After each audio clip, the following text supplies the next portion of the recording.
called, but shit, it's all good. You never called on. Hey guys, thanks for tuning in to 2 Guys 1 Octagon. Before we jump into the video, do us a huge favor, hit the like button, subscribe, and at the end, tell us what you think in the chat. Alright, let's jump into the video. All right, what's up, internet and UFC fans watching around the world? Thank you once again for tuning in to 2 Guys 1 Octagon. That music that you heard on the way in was Isolando. We're tagging that below for you. Check him out on iTunes, Spotify, anywhere you get your music.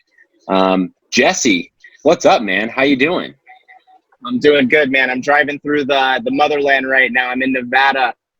I'm moving across the country to Oregon, but I can't miss an episode, so I'm happy to tune in to talk to you guys, break down some fights. Yeah, so apologize for the sound quality. He's in the middle of nowhere. Hopefully we're able to keep him on here for the entirety of the show.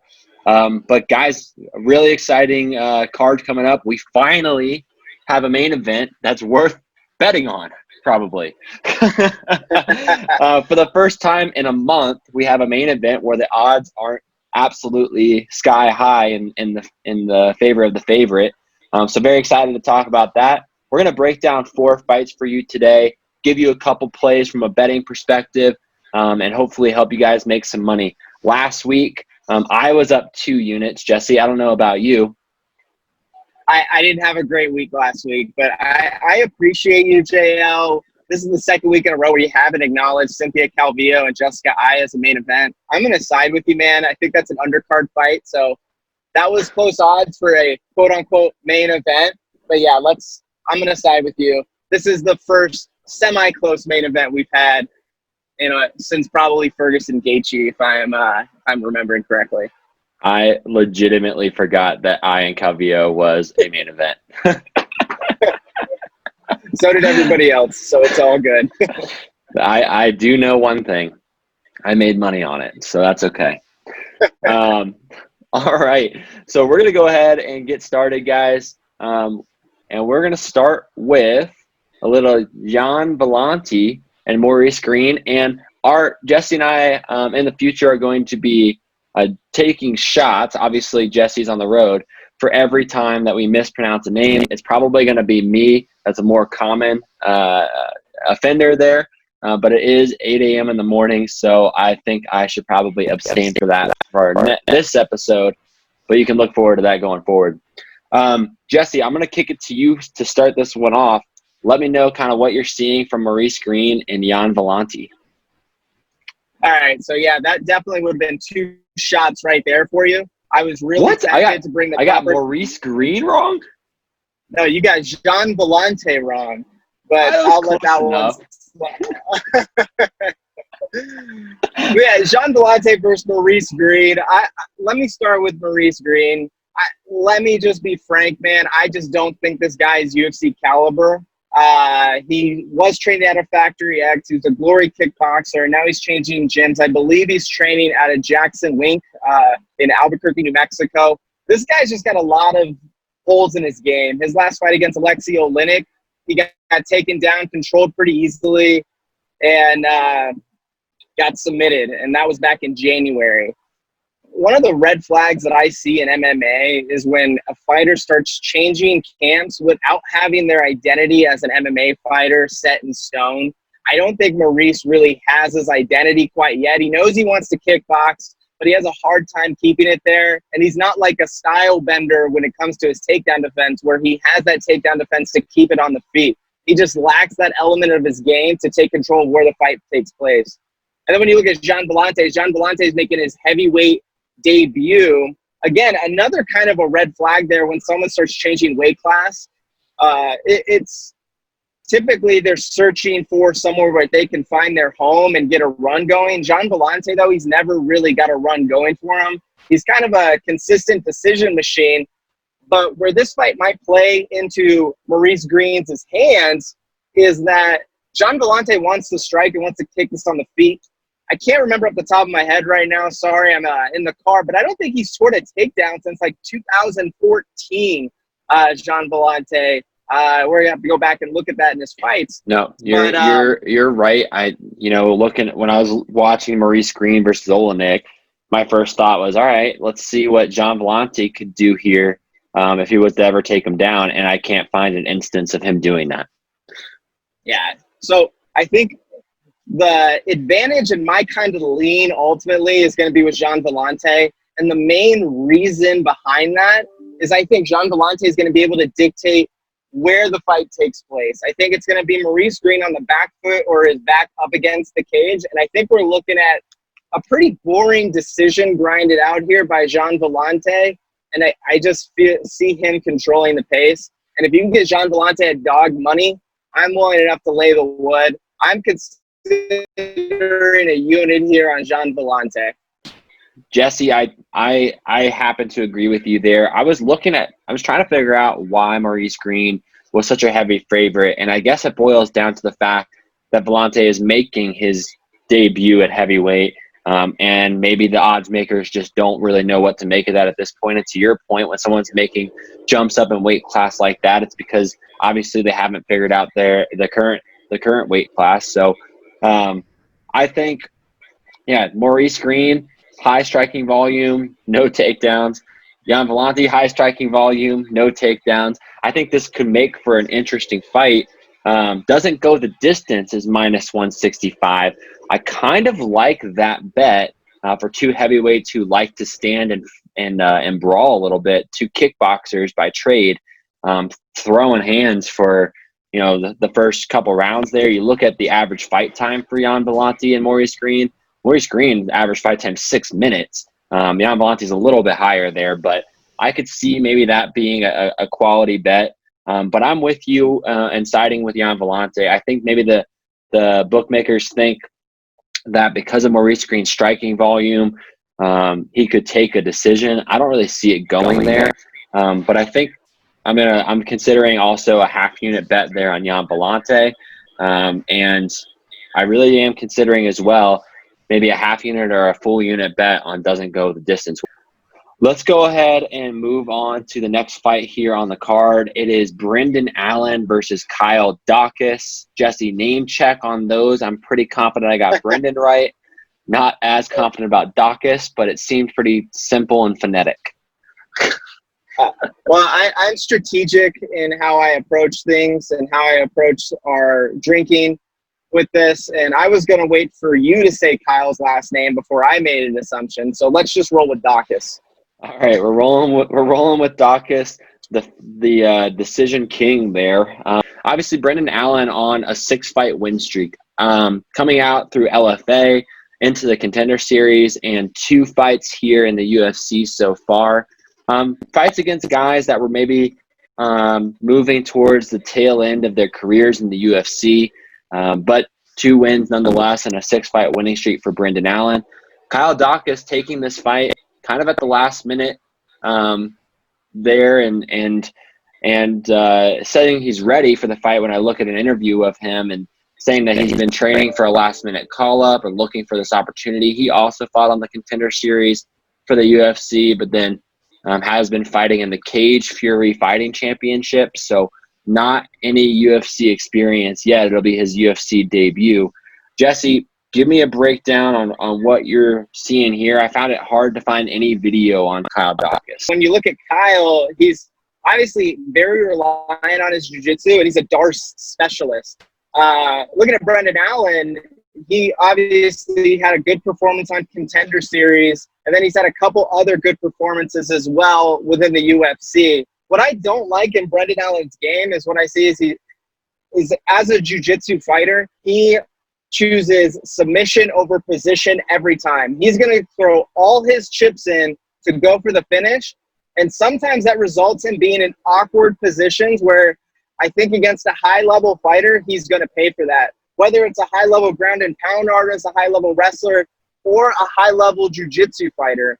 Looking at Kyle, he's a more position-oriented fighter, and he'll ride the position until he gets the submission that he's looking for. And that's why you're seeing so many great submissions on his record, is he'll establish where he is on the ground before he starts setting up his offensive game. Totally different from Brendan Allen. So if you're looking at the differences in their jiu-jitsu, I think you're going to see that on fight day. And I would lean Kyle Daukaus. Again, another underdog pick for me. The only hesitation that I would say as a bettor is when you're betting a fighter that's coming up to the UFC for the first time, it's a big risk because you don't know exactly the level of competition that these fighters are fighting against on a regional scene. You don't know if they're fighting bartenders, and you don't know if they're fighting the next UFC champion. So it's hard to really place your money on it. If you want to get risky, I'd lean Kyle Dawkins. What do you think, JL? I wanted to look at it. I always am trying to find a reason to bet the underdog. But to me, I felt like from what I saw in Brendan Allen, I felt like he is going to be the stronger fighter, and I think he's going to be reluctant to take this to the ground. I think if these were two more experienced fighters, I might expect this to be more of a ground war. Kyle Dawkins, I'm not so sure that he's going to be able to get a takedown, at least not immediately. It's going to take some work to get to that point. And I could see Brendan Allen. I think he's going to be the stronger fighter in this fight. I think he's going to be able to hold Kyle Dawkins up against the cage, put him in a position on the feet where it's just really hard for Dawkins to, one, take him down, or two, get any significant strikes off. To me, I'm looking at it from an opposite perspective. I'm not that impressed by Brendan Allen, aside from the strength that he has. He is a strong fighter, and I kind of expect him to use that strength on the feet and keep it there in the clinches against the fence, and make this a fight that's going to come down to who's throwing better hands. And frankly, I think Brendan Allen's going to be the better striker in that situation. It seems like Kyle is more suited for that ground battle. I think you're right. And like I said, if these were two more experienced fighters, and Kyle wasn't just coming up to the UFC, maybe I look at this a little bit differently and assume it's going to eventually end up on the ground, and I would give Kyle the advantage there unless Brendan gets into a ground and pound position. So that's kind of the way I see it. To me, it feels like a stay away. We'll see how I feel on fight night, but for right now, I'm staying away, and I don't have a play on this fight. If I log on Saturday and I see Kyle Dawkins money at 230 or better, or 235 or better, that range, I'm pulling Kyle all day because I think he has the higher ceiling as a UFC fighter. And I'm just not impressed with Brendan Allen at all. I don't like his decision making. I don't think he's really great anywhere. And I think he got saved by Ian Heinisch pulling out. All right. So Jesse, official play from you on Kyle Dawkins or no? You know what? I'm feeling like a dog week this week, man. I like Kyle Dawkins. I feel like the bookies are missing it on him. I'm going to roll with a half unit play on Kyle Dawkins. Let's just go with it for the culture. Kyle Dawkins, half unit play. I think he's a better talent. For what culture? The BJJ culture? No. The Jesse needs to up his bankroll culture. That's what we're doing. All right. Let's move on to, I guess this is the co-main event, correct? So this is the co-main. Mickey Gall versus Platinum Mike Perry. I am actually very excited about this one because I think it's really hard to know what to expect from this fight. If you look at Mickey Gall, he's had a mixed track record across his last 4 fights, and I think one of the things that I've seen from him is an inability to show some consistency with the style with which he wants to fight. Going up against Diego Sanchez, I think he went in looking for an immediate knockout against Diego, and gassed out pretty heavily. And then the experience of Diego Sanchez was able to turn that fight around and ended up knocking out Mickey Gall, who was very visibly winded in that fight. Then you look at Gall's fight against Salim Tuahari, I definitely did not get that right, so I will have to take a shot later today. And I thought we saw a much more composed version of Mickey Gall. Definitely was in more control. But one, I don't think that's a high-level opponent there. And number two, is he going to be able to do the same thing against someone that's going to, pose some of the similar threats that we saw from Diego Sanchez, and is really going to, turn up the temperature on Mickey Gall? Are we going to see the composure from Mickey Gall when he goes up against Perry? Perry's finished 11 of his 13 wins, so we know that pressure is going to be there. And I also think it's safe to say that this is going to stay on the feet with, Mike Perry's street fighter mentality. What are your thoughts on this? I think for Mickey Gall, Salim was actually a good win for him. I wasn't too high on him in that fight, frankly, because after you lose to Diego Sanchez, at this point in Diego Sanchez's career, I'm not that high on you in general. But, Mickey Gall, he's good in certain positions in certain areas. Obviously, he has your back. He's going to be a problem. If he's in a bully position, he's going to take advantage of that fight, and it's going to be hard for you to come back. But when I look at Mike Perry, I think Mike Perry is going to be good enough to stop from getting in those positions. I think his takedown fence is going to hold up. And I think the X factor in this fight is going to be Mike Perry's firepower. Mike Perry, when he hits Mickey Gall, I don't think anybody has touched Mickey Gall like Mike Perry's going to. And seeing what kind of fighter Mickey Gall is after he gets touched up like that, it's going to be very interesting. But let me say first that this betting line has got completely out of hand. For someone of Mike Perry's fight IQ, which I would strongly say is in the bottom 25 percentile of the UFC. Someone who also just bloodied up his hand and some kind of altercation. I don't know if he was just pulling a Tony Ferguson and fighting a wall or if he actually got into a fight. I never got clarity on that, but last weekend, pictures posted of him, bloody knuckles. Did he have a black eye too? I mean, he looked like he might have gotten punched, and definitely inflicted some damage on somebody else. So Dana White actually came out and said that that was actually an old video that Mike Perry posted. And Sure, Dana. I don't know. I trust Mike Perry more than I do Dana White, because at the same time, I don't know if Mike Perry is smart enough to say that was an old video when Dana's trying to cover his ass. So that's my feeling on it too. So I have some worries about, one, his fight IQ, and then two, Mike Perry's emotional state. He seems like the kind of fighter that would let this affect his fight with this big public situation going on with his girl and this new girl. I just don't think it's the time to bet on Mike Perry. And at minus 200 odds, I don't think that's a good bet at all. Because who knows? Mike Perry took down Donald Cerrone when he was going to put Donald in a precarious situation, and they just pressured him and put him against the cage striking. So I don't know if we're going to see Mike Perry try to take down Mickey Gall and put himself in trouble, or I don't know. So for me, it's a solid no bet on Mike Perry. And frankly, I don't think Mickey Gall can win this fight, because I think Mike Perry has fought better fighters. So it's just a pass for me. I can't put my money on Mike Perry, and I can't trust Mickey Gall because I don't think he has the tools to win. You see Gall, since we put this slide together, Gall has gone up even further to a plus 240 favorite.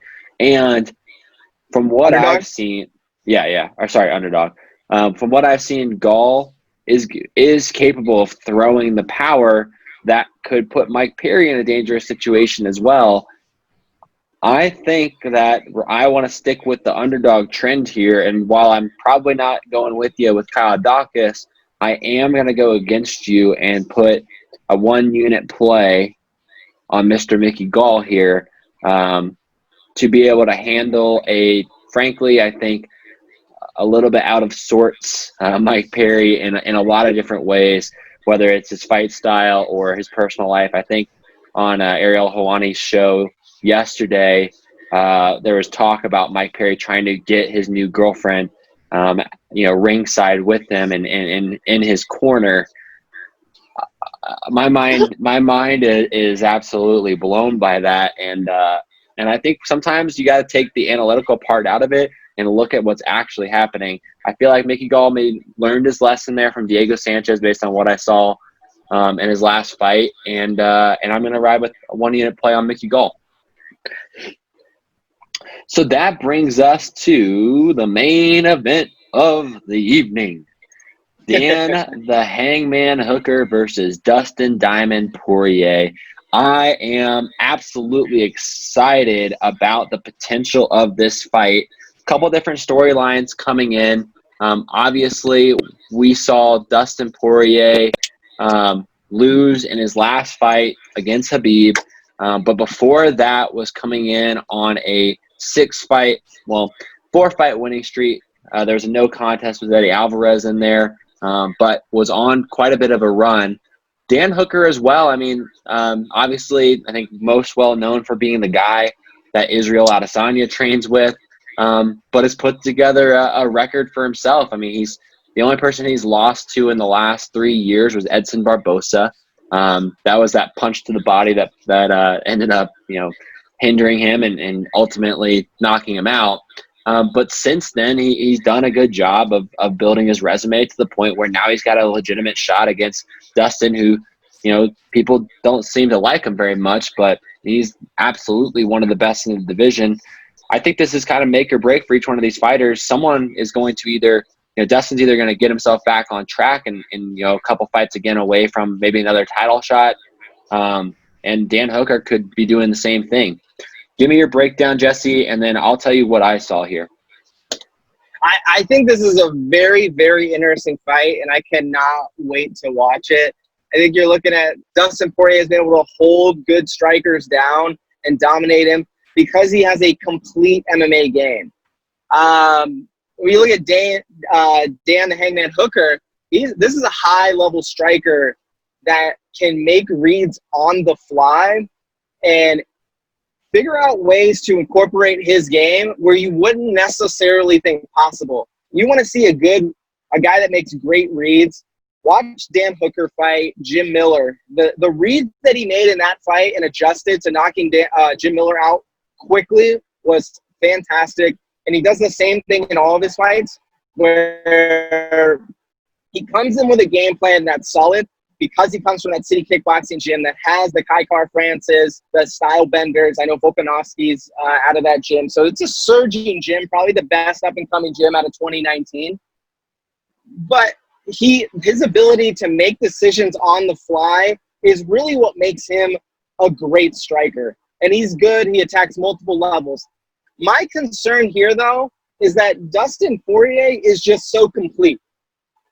He could very well go out there and Joe Duffy Dan Hooker. Well, Joe Duffy game plan Dan Hooker, where he just takes him down, holds him down for 3 rounds, and grinds out a 5-round decision. And I think that's what the bookmakers are saying by putting the odds where they are.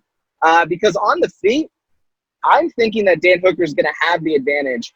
I think if you look at the Justin Gaethje fight, Dustin Poirier can get exposed by a good kickboxer that attacks the base, and I think Dan Hooker has that ability. But I think if you're going to bet on the guy that has the most amount of options to win the fight, and the person that's going to control where the fight takes place, if that person's Dustin Poirier, I'm going to lean Dustin Poirier. I'd like to see those odds closer to minus 175 before I pull the trigger, but I like Dustin Poirier. Well, it doesn't seem like we're seeing – it seems like the money's moving in the direction of Poirier, which is what concerns me. I've got him as high as minus 220 in some places. I know we've got minus 200 here. I tend to agree to an extent with your analysis there. From what I saw with Poirier, I don't know if he's fought somebody with Dan Hooker's kickboxing ability. That being said, Dan Hooker's fight against Paul Felder is what has really put me off of riding with the underdog in this situation. If you watch that fight back, I think everybody seems to be talking about it this week. Paul Felder won the last, arguably won the last 3 rounds, definitely won the last 2 rounds. And to me, Dustin Poirier is a more skilled version of what Paul Felder had to offer in that fight. I don't see why Dustin Poirier, being an intelligent fighter, can't take that same game plan and use it to his advantage. And what really concerned me about Hooker, you say, is his ability to pick people apart and find weaknesses. I felt like as he got tired in that Paul Felder fight, he lost that ability pretty obviously in those later rounds, where everything he was throwing started to become predictable for the smaller fighter in Felder.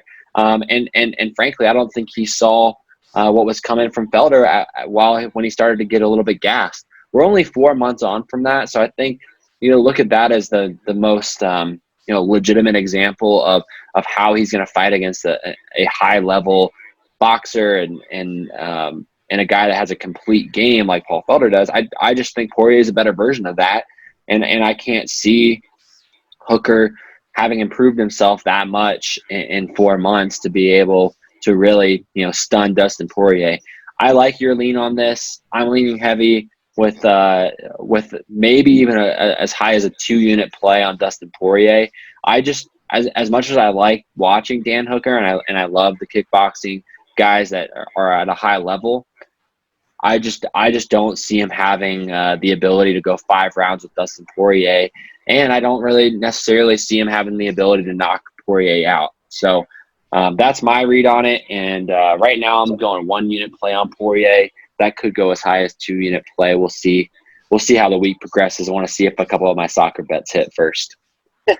So JL, let's say you're a viewer watching this on Friday, and the odds, the lines change. What's the highest that you take Dustin Poirier at? What odds? Probably minus 250, and other than that, I'm probably staying away. Wow. So you're big confident in Poirier. I like it. I'm very confident in Poirier here. I don't see just from watching all 5 rounds of that Felder fight. I'm very worried about Dan Hooker if this goes into the championship rounds, and I like Dustin Poirier's ability to get it there. So maybe we see another split decision. Maybe these guys go the full 5 rounds and it's very, very close, and Dan Hooker is winning rounds early and Dustin Poirier is coming on late, just like we saw with Felder. But at a minus 200, minus 220 range, I feel comfortable sticking with Dustin Poirier and having him bounce back. Last thing I'm going to say about Dustin Poirier is that he's never lost 2 fights in a row in his entire professional career. He's got 6 losses total, but he's never lost 2 in a row. He bounced back from Conor with Diego Ferreira. He bounced back with Michael Johnson with Jim Miller. I think I like him to bounce back from Khabib and beat Dan Hooker as well. Got it. I like it, dude. I like the confidence in the diamond. So, guys, thanks again for watching. Appreciate it. Again, please like and subscribe this video if you like what we're putting a lot of work into this. If you like the analysis that we're giving to you, please hit like, please hit subscribe, and we'll be back again with you guys next week. Isolando is going to play us out. Look forward to talking to you guys here in a week. Staring at the clock, hoping time will tell. I've been thinking about the shots, hoping I won't fail. Better deal for your soul, thinking I won't sell. Asking if I get some money.